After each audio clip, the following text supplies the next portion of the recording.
धम्मपद सहस्रवग्गो।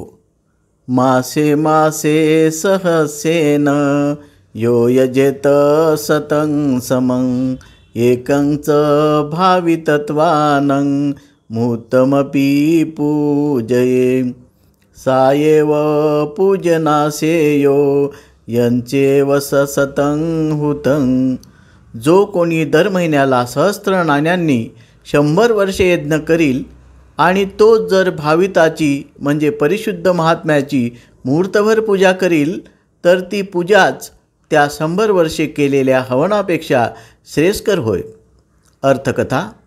सारीपुत्ताचा चुलता स्वर्गीय राज्यात पुनर्जन्म लाभावा म्हणून नग्न तापसावर प्रत्येक महिन्याला खूप पैसा खर्च करीत असे। सारीपुत्ताने त्याला बुद्धाकडे नेले असता बुद्धाने त्याला योग्य मार्ग दाखवला।